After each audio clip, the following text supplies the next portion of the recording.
Pihak kepolisian telah merilis isi benda di dalam tas misterius yang ditemukan di trotoar Jalan Arifin Kampung Baru, Kecamatan Pasar Kliwon, Kota Solo pada Rabu 30 Maret. Diketahui benda mencurigakan itu ditemukan oleh 2 orang warga yang melintas. Kapolresta Solo Kombes Pol Ade Safri Simanjuntak mengatakan benda mencurigakan itu diletakkan di dalam sebuah tas dan ia juga menekankan barang tersebut ternyata bukan benda berbahaya. Untuk info selengkapnya akan disampaikan langsung oleh rekan jurnalis Tribun Solo, Agil Tri Setiawan yang kini sudah terhubung bersama kami. Silakan, Agil.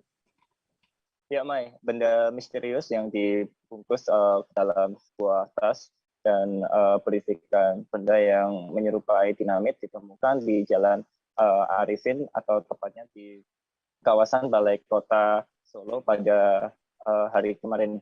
Bahwasanya penemuan sendiri ditemukan oleh 2 orang warga yang sedang melintas di trotoar Jalan Arifin.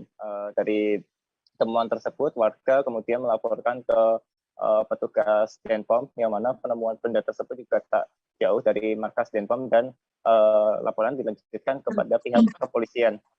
Setelah laporan diterima, laporan tersebut kemudian dilanjuti dengan mendatangi ke lokasi oleh pihak kepolisian dan tim gegana. Kemudian petugas menyisir lokasi, maksud kami mensterilisasikan lokasi untuk mengamankan benda tersebut. Setelah diurai, diketahui benda tersebut merupakan tabung berwarna merah dengan isi semen dan ada kabel namun tidak terhubung, dan ada juga timer sehingga diputus sedemikian rupa sehingga menyerupai dinamit.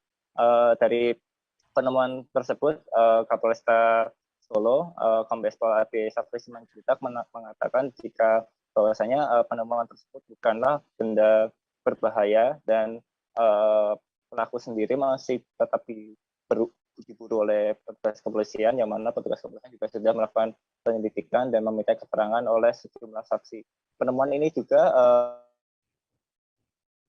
pertemuan G20, yang mana Kota Solo menjadi salah satu tuan rumah dari perwakilan delegasi sejumlah negara yang melakukan pertemuan G20 di Kota Solo. Kendati demikian, penemuan benda misterius tersebut tidak mengganggu jalannya G20 pada hari Rabu kemarin, dan acara G20 tetap berjalan dengan lancar.